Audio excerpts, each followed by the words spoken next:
Good morning, Diego, and good morning, Prashant. How are you both today?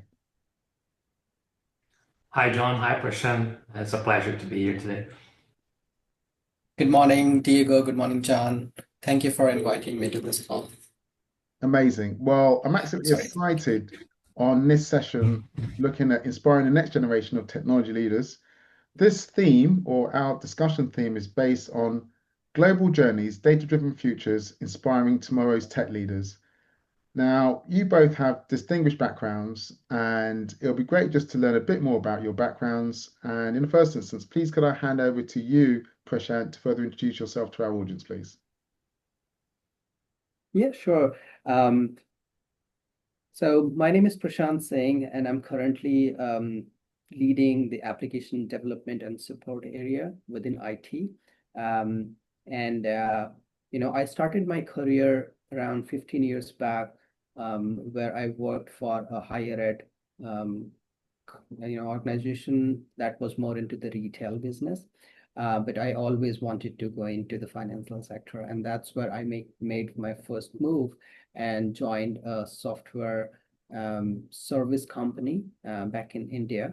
And but that company was specialized to do businesses with financial institutions.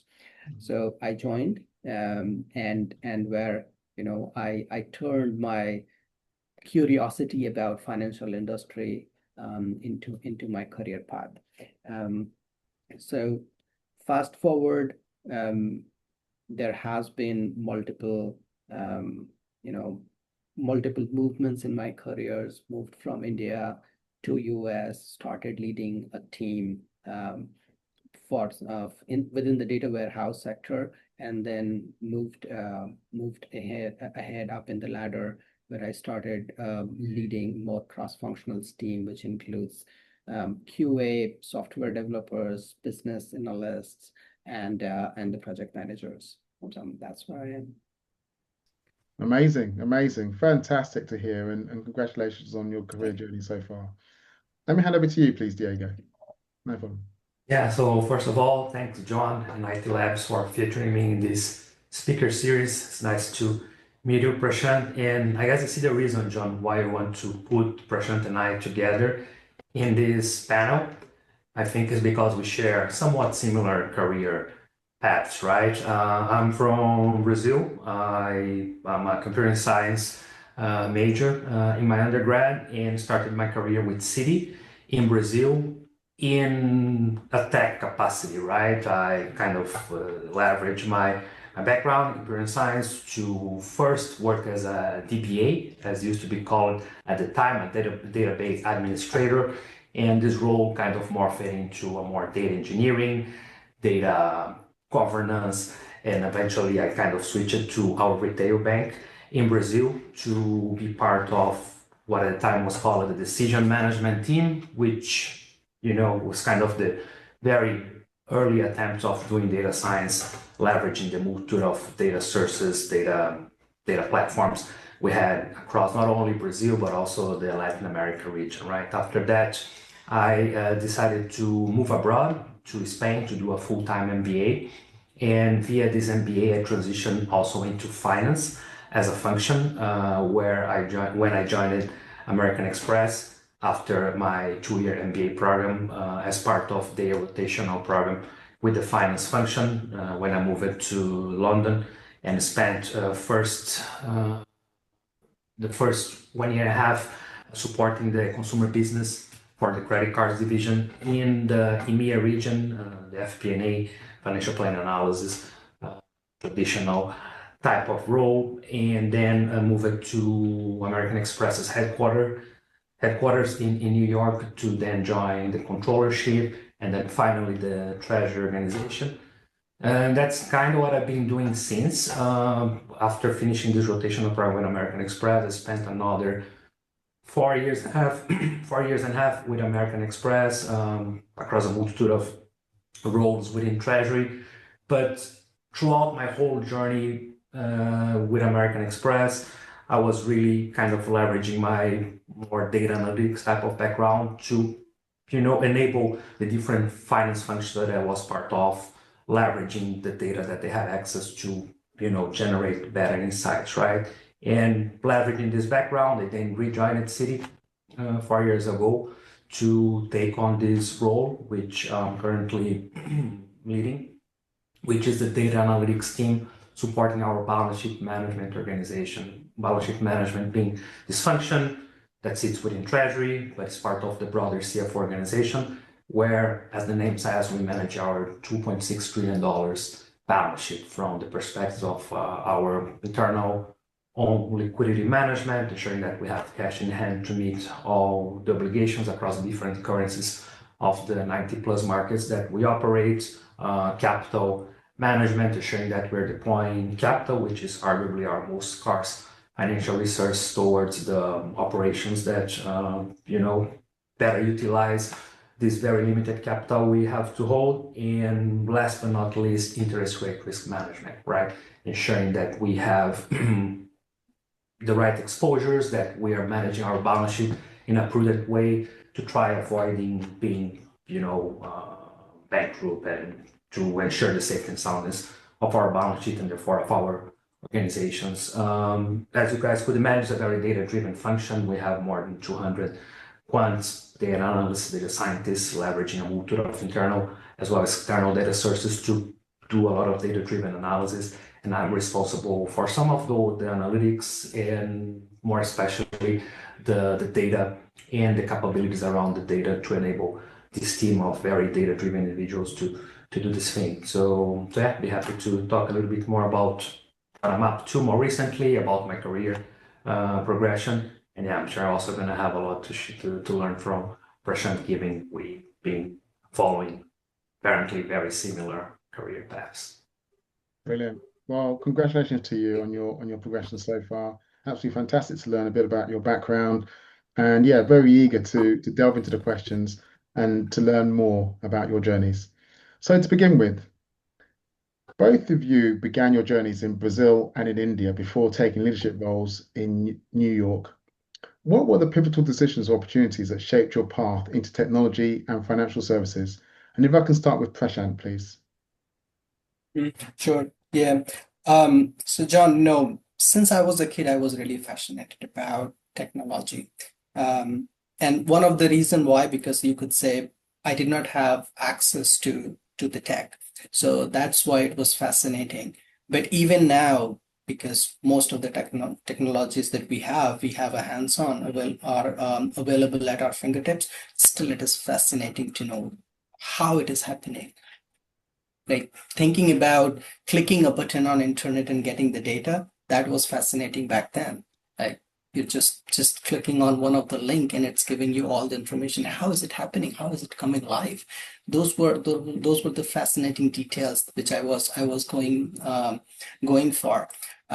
So if you fast forward, that was as a kid, but as if you fast forward, and I started going into my engineering college, and I still remember one of my professor asked me, not me actually, to the entire class, who are the people who don't know how to turn on a computer? And that was happening when I was doing my computer science graduation, and I was one of them.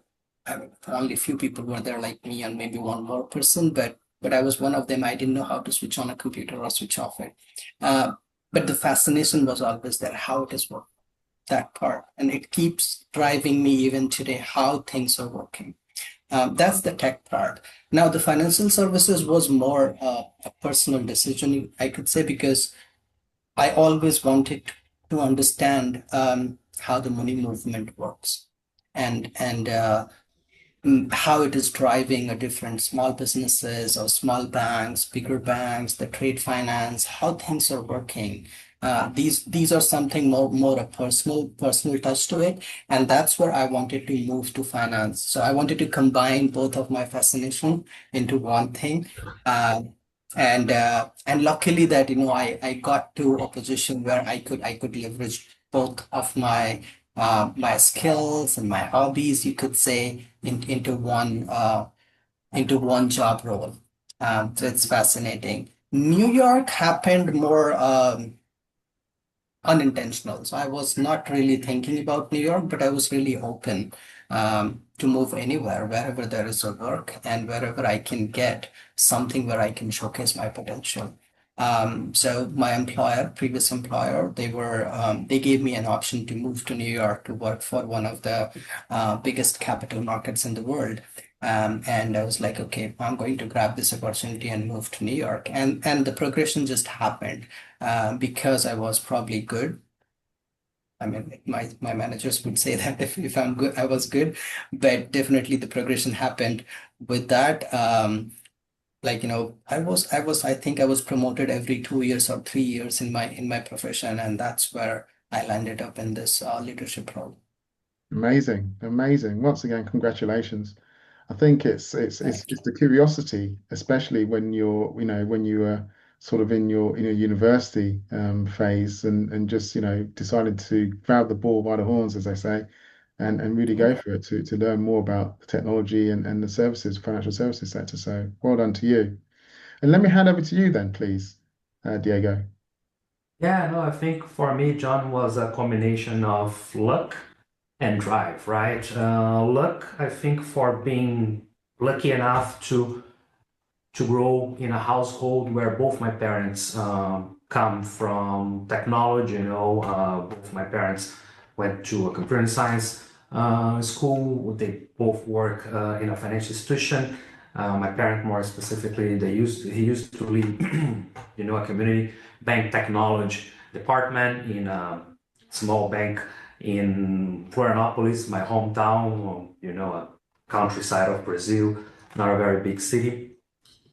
So I think that's the part that triggered my interest in technology. Since very young, I had computers at home and start to learn and understand how computers work and to, code in a very early age. But I think there's also the drive to, get the education, leverage the opportunities that appear in front of myself to, enable and unlock the next step. Because growing up in a small leash city in the south of Brazil, I really had to unlock and find opportunities to then go to São Paulo, which is the financial district for Brazil, to join, multinational companies such as Citigroup, and then after, being embedded in this a bit more professional and larger, really, environment, figure out what would be the next steps required for me to continue my progression, right? And for me,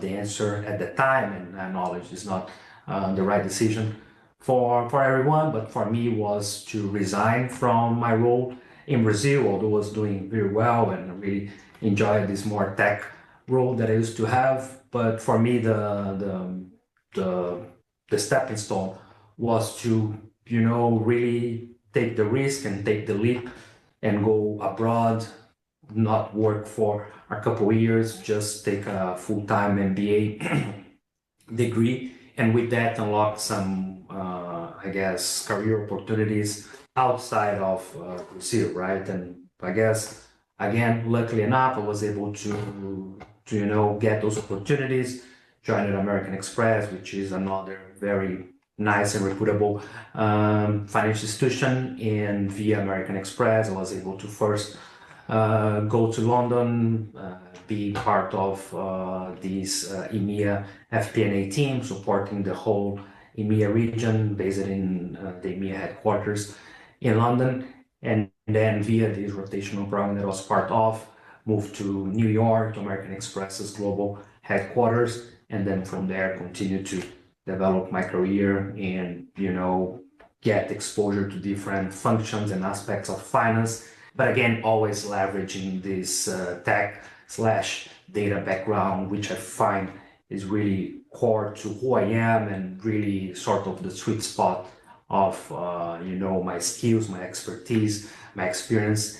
And now in this role, I find that, I'm able to combine these two aspects, right? After being in finance as a function for 11 years now, I'm able to still leverage my more data analytics tech background, but informing and providing insights in a finance-oriented context, right? So to answer your question, again, I think it's a combination of, having the right background, the right set of interests and skills, but also, being, I guess, open and willing to leverage the opportunities and unlock the next step by, being really, I guess, open and willing to, take risk and make the next jump, right? Make the next leap and use whatever challenge or whatever assignment in front of myself as stepping stone to get to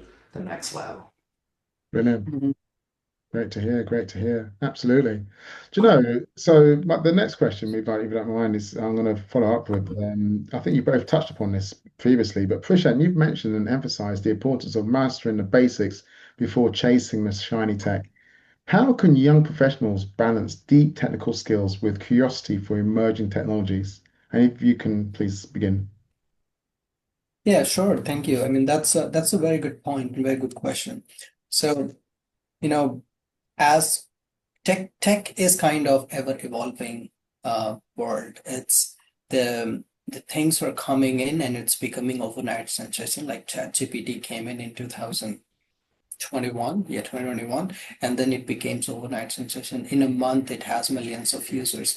Um, it's very easy to get lost in so many things coming and getting getting into it, getting into one thing and then moving on to other. So for example, I'm going to take maybe the AI as an example. Is if someone try to understand specific to AI or specific to any tech, it's better to understand the basics of it first, so you can and then try to build on top of it. So curiosity is needed. I'm not saying curiosity is not needed and only basics will cover you. Curiosity should drive you to go towards basic. So if you're curious about AI, curious about data governance, curious about Python, think from the basic perspective. What is the base of it?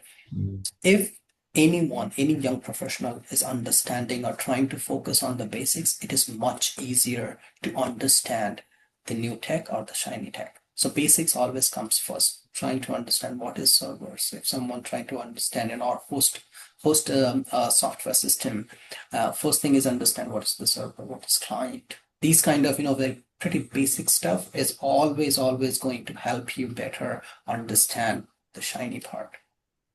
Absolutely. Absolutely. Well said. 100% agreed.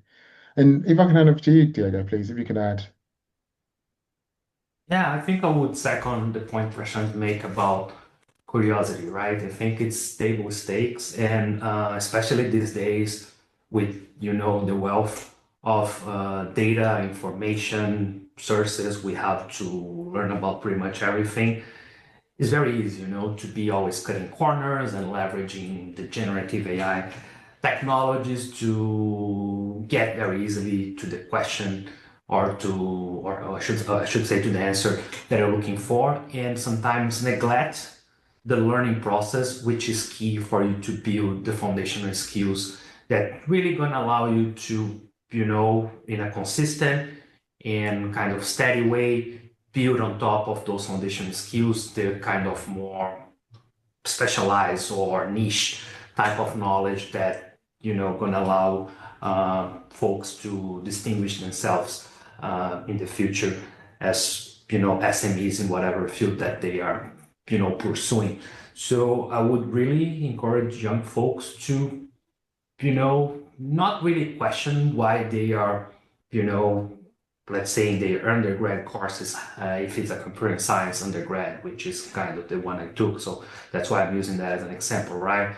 It's really easy for you to question, look, these days, why I'm learning, I don't know, algorithms, like compilers, computer architecture, because, I'm going to be coding in a very high level Python environment that has all of the kind of underlying technologies and features abstract in a way that you don't really need to know, right?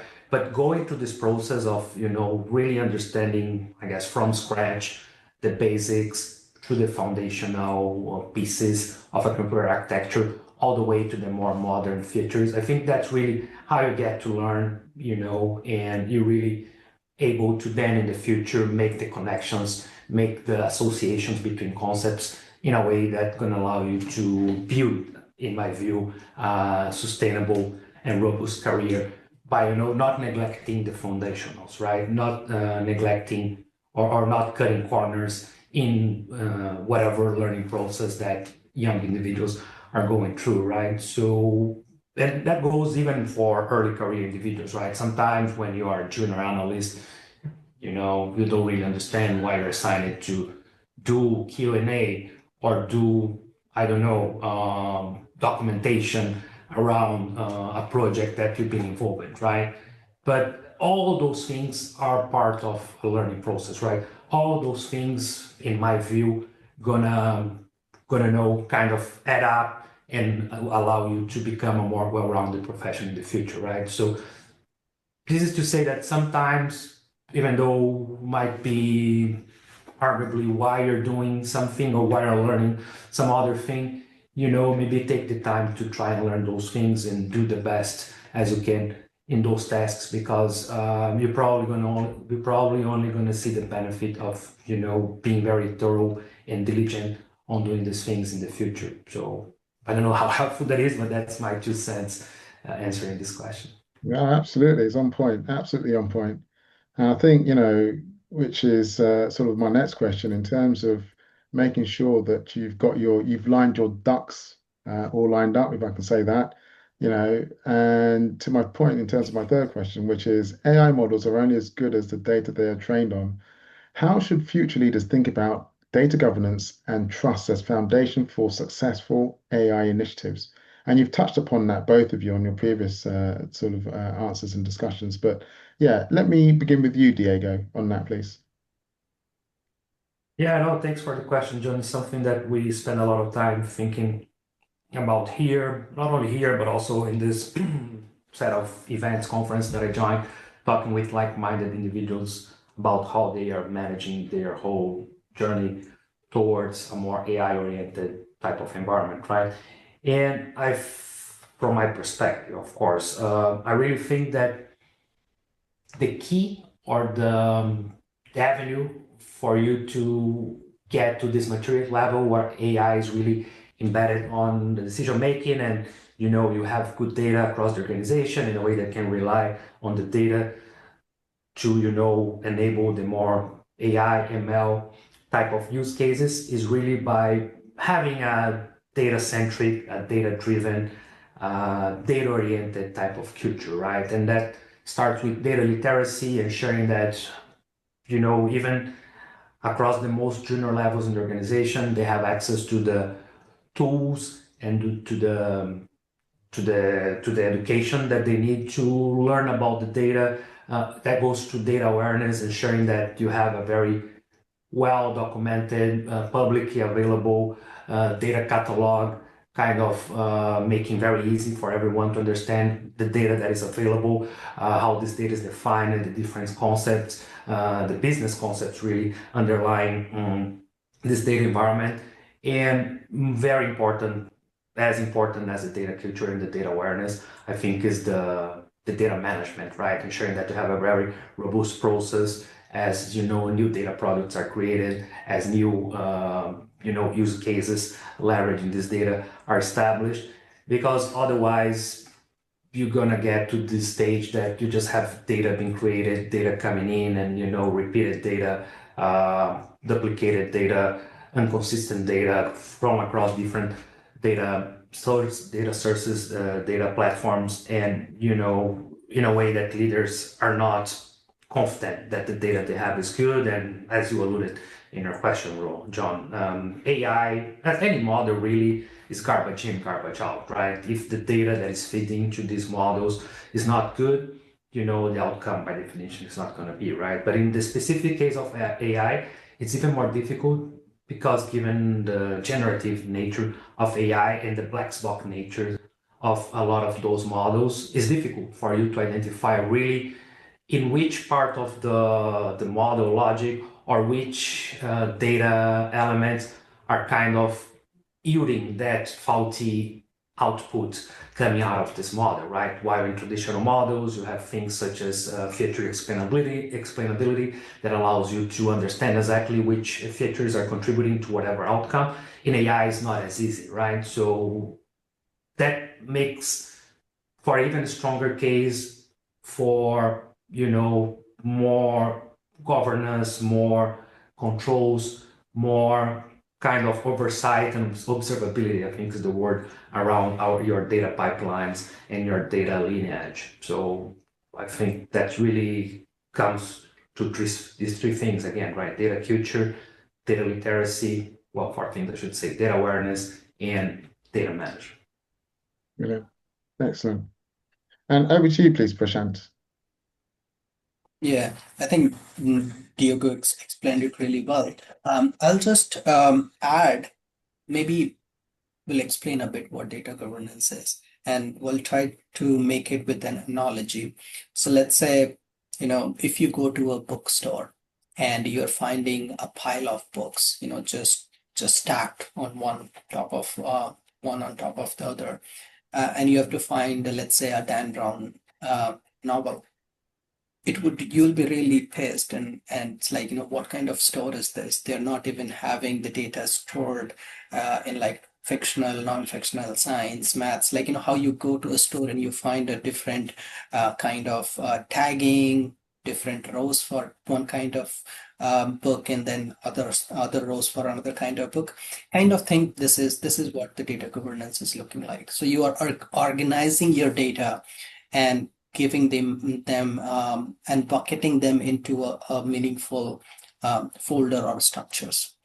That way, it's easier for you to understand where your data is, and you're only going to a specific set of data which is really required and you are looking for. So in this case, if you go to a book where it is organized well, you will go to fictional novels, you will find Dan Brown book, and if you don't find, you say, okay, it's not there. Yeah. So, in that case, otherwise you'll have to go through the pile of the books and look for each and every one and say, okay, it's not there. So coming back to data governance, that's the organization. After this, the ownership is the next part in data governance. Who owns the data? What happened in the past with data governance is most of the time IT team was supposed to handle, or they were just automatic choice for thinking, oh, IT is going to manage the data, or they are the one governing the data. But in the past few years, I would say around 10 years, thinking has changed, and there has been regulations coming into play where regulators wants to see the data governance and how it is managed. What happened, a lot of financial institutions started taking the data governance as a regulatory burden because it's coming from regulations, but that's not how it should be looked at. And now when AI is coming into play, there is more and more need of proper data governance in play, having true curated quality data available to train these models so they are not biased, they're not hallucinating. And this can only happen if you have all kinds of data governed, proper curated, trusted data. Mm-hmm. So yeah, and data governance has many other pieces like lineage. You need to understand from where the data is sourcing, the different stages where it is moving, where it is transformed, and if it is transformed for the true and actual meaning, in really, to make it usable sense. So you understand end to end of your data, you're cataloging it, you're understanding what kind of data it is. If it is confidential data, so it's your providing a tag to your data saying that, okay, this is confidential data, this is customer data. We don't have to pass it to the, let's say, an AI model because it's a customer data. We cannot leak it. This one is more a transaction data or generic purpose data. Yes, you can use that for training. So if you have the proper governance in place, then you can understand what goes into AI models, and then the output would be much more accurate than what you can think of. Absolutely. It sounds like you both are suggesting that in essence you treat data like a regulated product where there's clear ownership, there's lineage, as you've just mentioned, Prashant, and also quality SLAs in place that provides consistent and audibility as well that's sort of baked into that from day one. So yeah, those are absolutely best practices to ensuring that you've got great data governance involved, is sort of embedded in an organization. And thank you for sharing. Okay, so Diego, you spoke about striking a balance between enterprise guardrails and business unit needs. What lessons can future leaders learn about innovating responsibly within large organizations? Yeah, it's definitely a challenge that I think everyone in the financial services industry is grappling with, right? There's a natural tension, I guess, between like the enterprise CDOs at the organizational level trying to force standards and really, encouraging standardization and, massification of using the same tools and same capabilities. But at the same time, you have the business need and the specific requirements coming from folks such as myself doing data and analytics within the different business units to come up with tailor-made solutions that gonna enable their very specific use cases. And it's a constant balance that we are trying to strike in terms of being able to leverage what are the kind of standard enterprise solutions, and at the same time being developing what is really specific, what is really tailor-made to our needs, right? And I find that the answer for that is by organizations adopting a federated model, that you have this enterprise CDO on the top of the house, establishing frameworks and a sort of centralized governance standard that give individuals in the business unit, such as myself, the guardrails, right? What are the kind of enterprise standards and the type of compliance and needs that I have to adhere with, but at the same time given some freedom and some leeway for the ideation, for the the use case generation, and also giving some flexibility for folks in the front line, if you will, or that are closer to our clients, to to come up with solutions that meet the business needs that they have, but also are not very sort of different from other businesses. Because by having this enterprise governance, by having this enterprise CDO function on top, we are also able as an organization to find the synergies, to cross-pollinate ideas and solutions that are being developed in one side of the organization to others, because in organizations such as large as Citigroup, sometimes chances are that some problem that you're solving, some use case that you're developing, there's someone else in a very different part of the organization doing something similar, right? So I find that by having this kind of hybrid federated governance model, that you have a very strong central enterprise CDO, more focused on seeing the big picture, but also some flexibility for the folks in the business units to do whatever they need to do. I find that's the ideal model to try and, if not fully answer, at least diminish this tension that I alluded to. Absolutely. Very true. And over to you, please, Prashant, if you can share.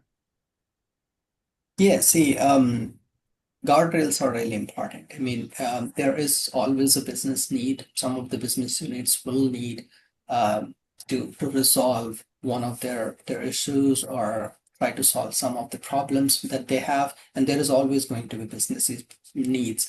But guardrails are important because they are going to mitigate the risk. And usually with the highly regulated industries like financial services, we have to ensure the risk is mitigated. And first of all, we assess the risk, and that's the first piece of the guardrail. Like, okay, what are the risks of creating a solution? Or let's say it's if the data transfer is happening from the bank to a third party. So we have to ensure that there are certain guardrails in place. Some basic ones could be data being transferred is encrypted at rest, encrypted at the transit. Whenever it is moving, it's used properly, it is moved from that place. So there are some best practices around it, but guardrails are as important as like, anything. And it's the need of the hour. Why? Because think about, recently I was studying about a topic called shadow AI, and what is coming up is, as people have received some of the online tools, which is available kind of, you could say free of cost, and they could ask anything and it's returned them. It makes them more productive. It's returning the responses like instantly to some of their questions, which probably they would take some time to come up with some research. So it's doing some part of their job, and there are more and more employees tending to use the AI systems. So what happens, and this is across the all the organization that's not really related to financial services, but that's a growing pain for IT department or information security department, because they are trying to control that the customer database or some confidential information or proprietary information is not leaking. And how to do that is to ensure that guardrails are in place before providing those tools to employees. So it has to be balanced. Yes, we have to solve problems. Everyone has to, but guardrails are as important as like breathing air. Absolutely, absolutely agreed. It sounds as if it's sort of like building a safe to try sandbox for or with clear guardrails. So you're measuring outcomes fast, and then you're graduating to, what works within enterprise standards as sort of the operatory approach to ensuring that sort of clarity in departments. So yeah, good to understand. Brilliant. Okay. So both of you shifted from technical engineering roles into broader leadership positions. What advice do you have for young technologists who want to grow into leaders without losing their technical edge? And let's start with you, please, Prashant. Yeah, see, I mean, I have lived through this, so I know the pains. So probably I can give some of the inputs which may help to some of the growing leaders. It's very easy to think about doing, let's say, having a fast coder, but as soon as the role increases, and someone told me that if you want to go up the ladder, you have to leave the ladder which you're standing on.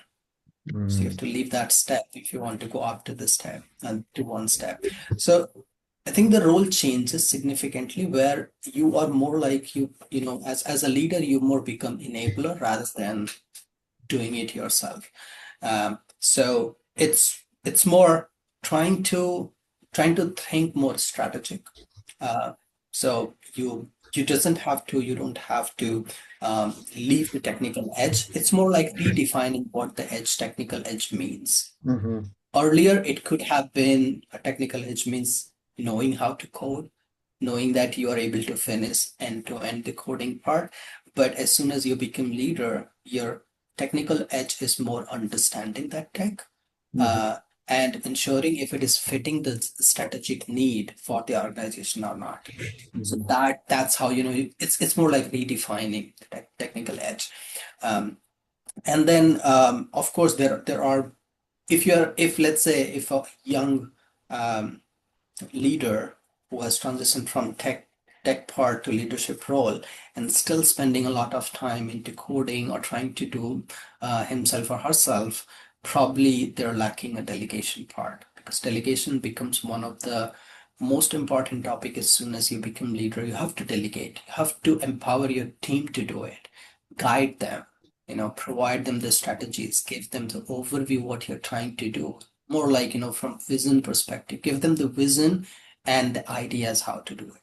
So you're directing them, you are not doing it yourself. So that's my take on it. Amazing, amazing. Great advice, and thank you for sharing. Let me hand over to you, please, Diego, if you could please shed some light. Yeah, I think I would split these questions in two parts, right? Perhaps more junior in your career, when you're more focused on tech engineering, kind of tech roles in general, how you kind of enable a transition to become a leader in the business, right? And, I think that goes through two aspects, right? One, ensuring that you're learning the business, right? As, engineers, tech individuals, it's really easy for folks to be very focused on the tech itself, on the platform, on the architecture, on, whatever language or technology is being used to, solve those problems. And I guess lose sight of what is the business problem that is being solved, what is the context of that organization, the market that they operate, the type of products that they are launching. I think the only way for tech individuals to make this transition is by very clearly showcasing that they understand the business context that they operate, right? Because it's very easy for folks to become, branded as, okay, John, Prashant, they are great Python coders, they are great, XYZ platform specialists, and kind of naturally your career gonna, take that direction. And that's actually a reason why I decided to do an MBA, because I find I spent a lot of time doing technology, and for me was the way to unlock, I guess, this business acumen that I thought was required for me to make that move, right? And I think that's very different from when you're already a more seasoned leader, perhaps in the business side of the organization, that you want to continue to leverage your tech background and still have that as an asset in your skill set, right? And I think that goes to, again, two things, right? One, being very attuned to the new technologies that are coming in, joining events, talking with people, reading articles, being really, I guess, aware of the new trends and technologies coming in, even though you're not doing that on a daily basis, because otherwise it's very easy for you to just focus on the business aspect and kind of lose that context that you had before, perhaps when we were doing a more tech-oriented type of role, right? And two, and I think that ends up coming more naturally, is the fact that the foundation aspect, and perhaps going back to the first question you asked, John, how important I think it is for this foundational knowledge around, how systems integrate, how technology architectures are set up, the type of more foundational technology. That doesn't really go away, and that doesn't really change as much, even with the advent of AI and the more modern technology, right? I really like to think that it's going to be, an asset in my career and something that I could leverage as background, even though, things are changing quite rapidly, right? So I think there's these two kind of different moments in our careers that might require some different focus, if you will. Absolutely. I would also suggest it's possibly a bit about, keeping a personal tech stack alive, i.e., code weekly, teach others, and translate architecture into business value in every conversation. Yeah, absolutely. Still, it's not very up to date, but I still have my GitHub profile, that's, whenever doing stuff, I try to keep up to date. So yeah, by all means, it's always good to stay abreast of everything that is coming in. Absolutely. Absolutely. Brilliant. Okay. So with data privacy laws and AI regulations accelerating, how can tomorrow's leaders build solutions that inspire customer trust while still enabling innovation? And let's please start with you, Prashant. Yeah, sure. See, again, a great question. More and more AI regulations are coming into play. In the US, we have seen many states who have created the AI acceptable use policies, or how AI should be utilized.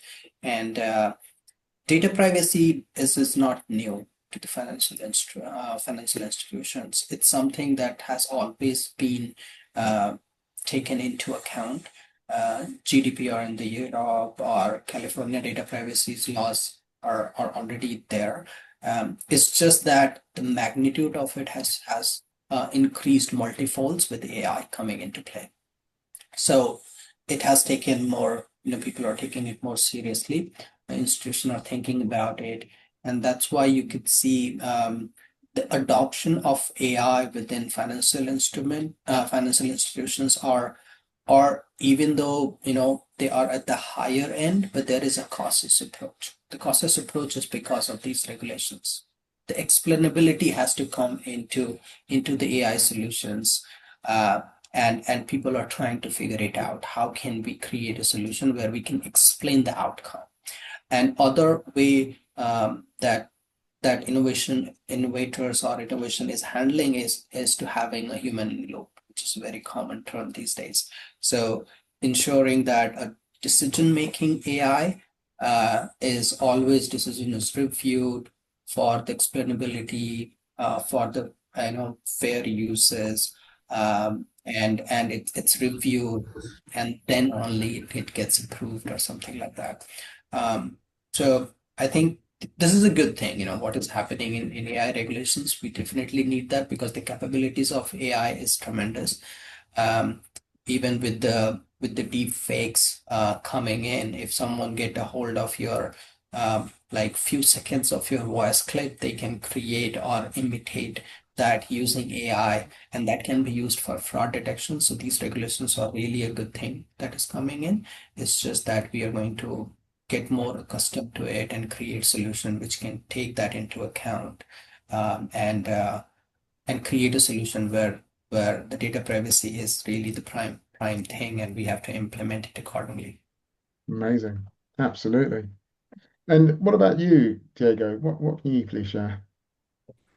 Yeah, I think Prashant nailed it. There's not much more for me to add. But in a nutshell, I think all these things that he mentioned, like explainability, human in the loop, and other things such as ensuring accountability on the decisions being made by the AI, and all of those dimensions, they should be centrally governed and driven by a very robust AI governance framework governing any AI initiative in the organizations, right? And that might sound a little bit counterintuitive, right? How could you foster innovation with more red tape? But I find in reality that by having, I guess, a more consistent, controlled, governed way to drive innovation leveraging these AI solutions brings confidence not only for leaders funding, those initiatives, but also for regulators, kind of, looking across everything we do and ensuring that we are fostering this innovation in a safe and sound way, right? So, maybe counterintuitively, I find that by having a very strong, well thought, and well-defined governance framework around AI more specifically, that helps fostering innovation. Absolutely. Yeah. Absolutely. You need a framework in place. What are the best ways to transform raw data into meaningful insights that influence business decisions, whether it's balance sheet management, customer offering, or risk prevention? Yeah, I think that will sound repetitive, right? But that'll be by having a very strong data governance, data management, right? Ensuring things such as Prashant mentioned, right? That you have the right data observability across your data pipelines, that you understand your data lineage and how not only how data is created, but also the hops that the data goes through to get to that state in which you are plugging a model or a use case and you're using the data for, right? Because by having those kind of checks, if you will, checks and balance, perhaps, if you will, across the whole data life cycle that you are leveraging, that's how you kind of preemptively can understand the single points of failure you have across your data life cycle. You really understand where your data gaps are and what type of data can yield better insights, what type of data might need some treatment. So I find that, again, by having a very strong, well-governed and well understood, I think, data management discipline across the organization. That's how you can bring more and more data in and unlock more and more inside out. Amazing. And over to you, Prashant, please, if you can please share. Yeah, I would. I mean, it's Diego has already nailed it. So let me just add or add more color to it. See, as we are consuming or creating more and more data, there is always problem of having incorrect or polluted data, not really a good quality data. So there are, like, let's say if you are an news aggregator, there are true news or there are some verified news, but there are also fake news available. So the problem is if any product or business decision is leveraging those news articles or news, they have to ensure that the fake news has to be filtered out and they're only thinking about the verified news and then only consuming that data to create a business business analysis or influence their decision. So that's the part of the data governance, to understand that yes, you are getting all the data in the pipeline, good, bad, curated, not approved, approved, everything, but you have the right structure in place, a data quality checks in place, stewardship and ownership is in place, which is ensuring that the data which is going into a decision making is the quality data, curated data, and the data which is already gone through certain channels to ensure that this is what we need for decision making. So that's the piece which is required for to ensure that the balance the influence which is coming from the data driven decisions are based on the true and good data. Absolutely. Sounds as though it's really, it's about starting with a business decision, not a data set. So it's all about sort of creating reliable pipelines and then applying simple models first that tell the story with metrics that are already outlined as KPIs. So yeah, great to understand. Fantastic. Audience, so that you're aware, Diego has had to step away from our discussion. He's got called into another environment unexpectedly, which is absolutely fine. And I am going to continue our discussion with Prashant. And yeah, we look forward to further sharing more that will hopefully inspire the next generation of technology leaders in our series. So, my next question, Prashant, is you've noted that AI will write tomorrow's code. What skills and mindsets will make the next generation of developers indispensable in an AI-driven world? Excellent question. I've been getting this question a lot. So actually, the role of developer has been changing in the industry for last couple of years. It's no more hardcore coder that any organization needs. They would need someone who could architect the solution, who could understand the business behind it, not entirely. Of course, there are business people to do that, but at least understand the basics of business. So to define and design a better solution. That has been into the industry for last couple of years at least, actually more. Going forward, as AI is coming into picture, it's going to change again dramatically the role of developer. It is going to be someone who can be integrator, who is a good reviewer, because AI is going to generate initial set of code for, let's say 60% to 80% of the code would be generated, but the developers would be reviewing it, ensuring all the security measures are taken into accounts. The code that is generated is really secure development because it's not developed by developers, so they have to review and ensure that these are following the security practices and the development standards defined by the organizations. That's where I see it going. So it's, again, I think the basic question a lot of people ask, are the developers going to be replaced?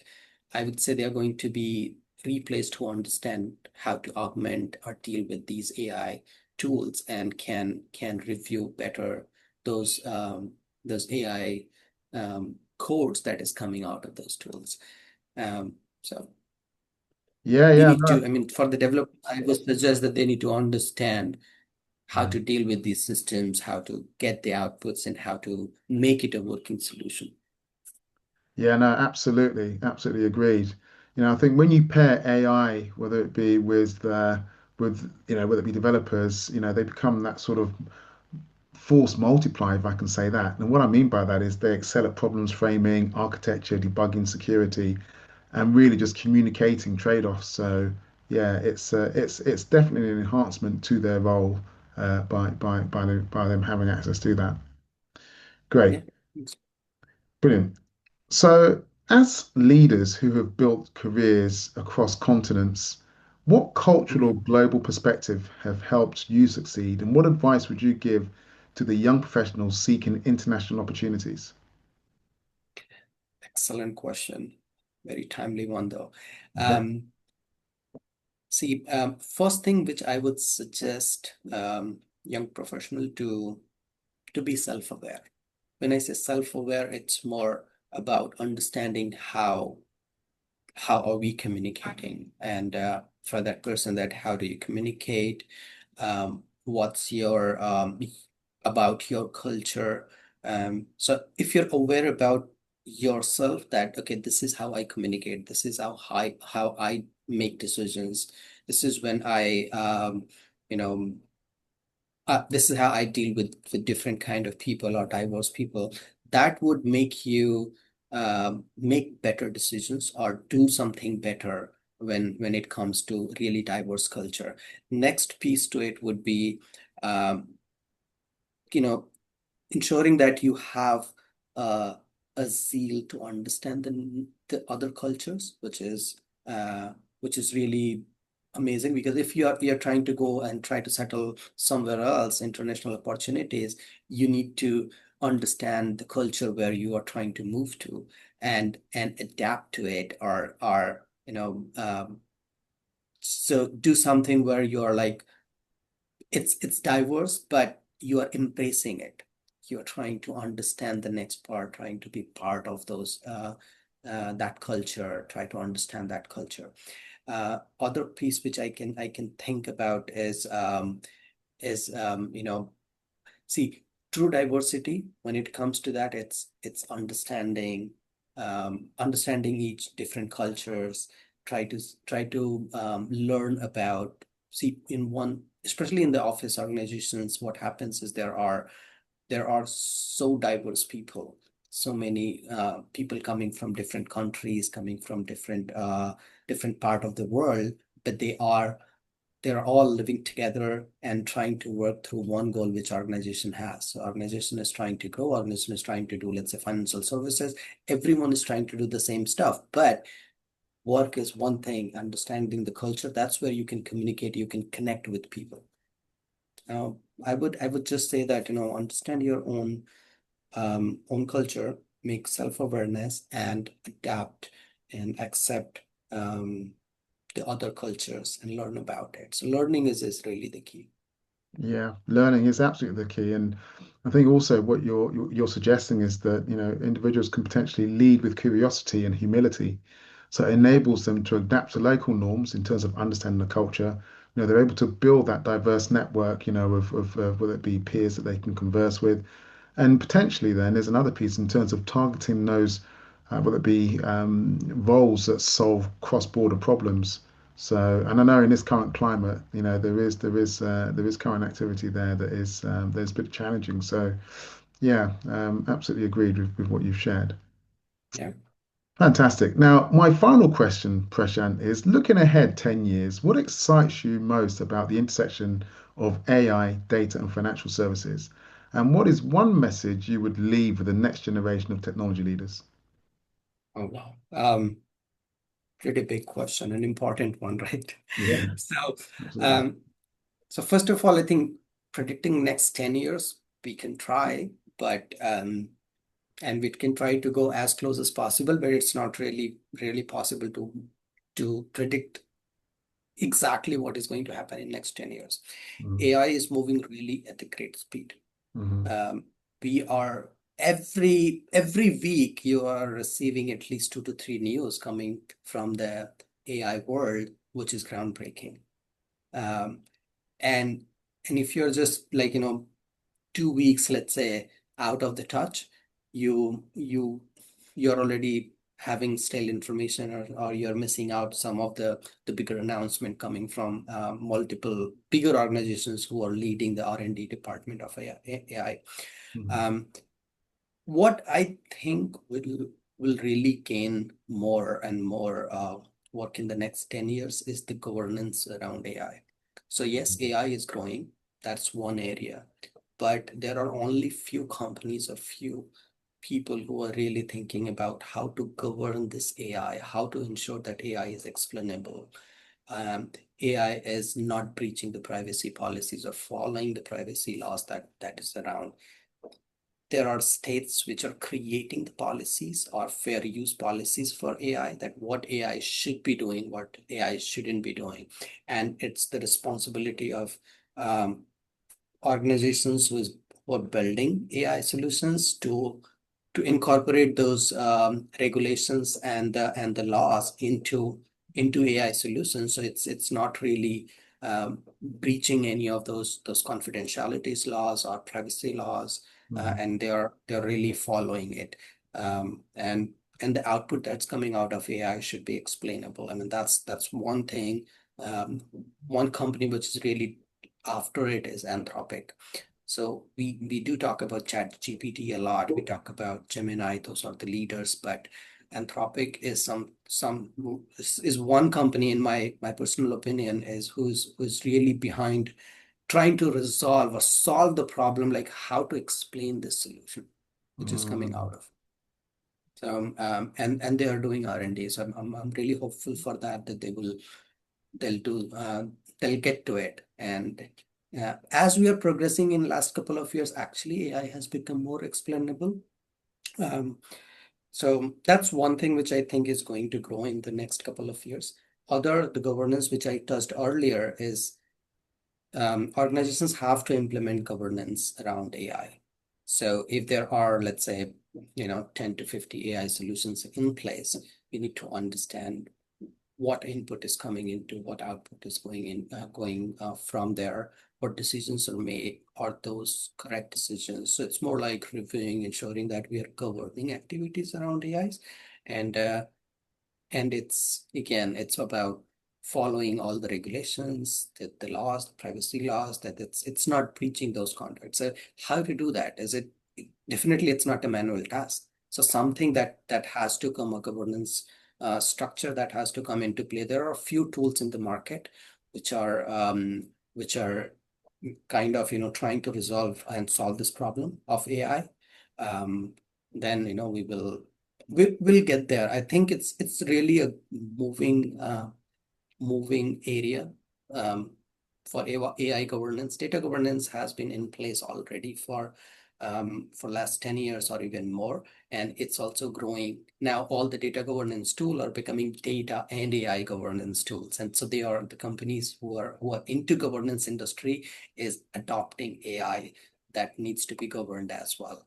And I think yeah, this is what I think in the next 10 years is going to be really a big challenge and growth, where we will see industry moving towards. Absolutely. So, Absolutely. Do you know, it sounds as though that, will it be composable and real-time finance is going to be sort of powered by trusted AI. And from your message and what you're sharing is that, our audience really need to master data and build responsibly and keep shipping customer value was the mandate and the mindset on their career journeys in terms of the next 10 years. So yeah, really, really great to learn that from you. And I think it's been a fantastic conversation, Prashant.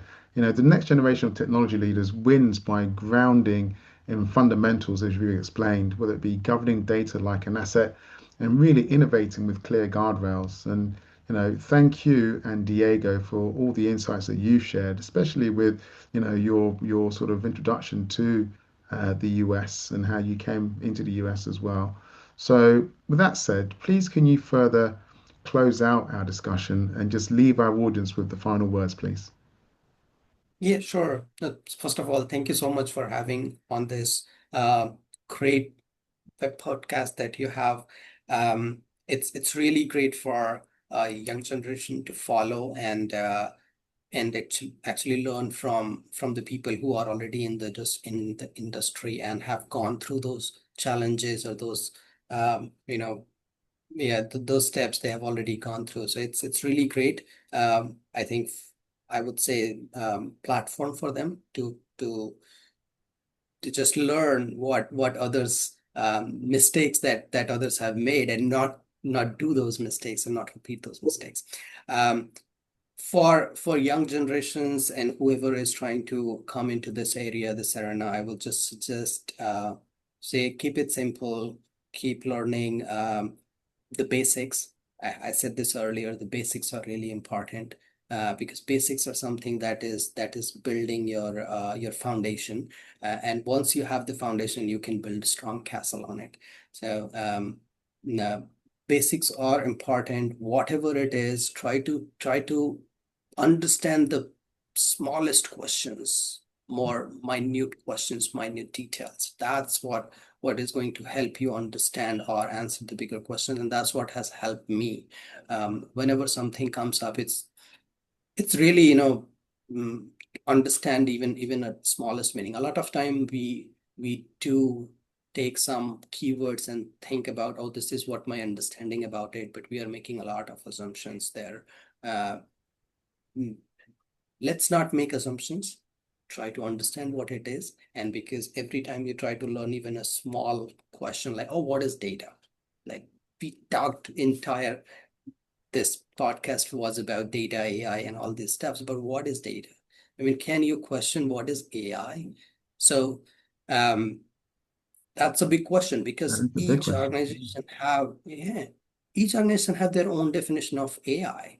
Mm, And you could call even a smallest program like a calculator as AI. You could, mm, but is that AI? The calculator existed in the world for so many years. So how that is AI? So it's because how people are defining the AI. So mm. try to get the most basic details out of it. That is going to help everyone uh, build on top of it and try to go towards bigger questions. That's how I would sum it up. Brilliant. Well, thank you, Prashant. Very, very wise words. And thank you very much for your time. And thank you, Diego, as well. Thank you, John. Thank you so much.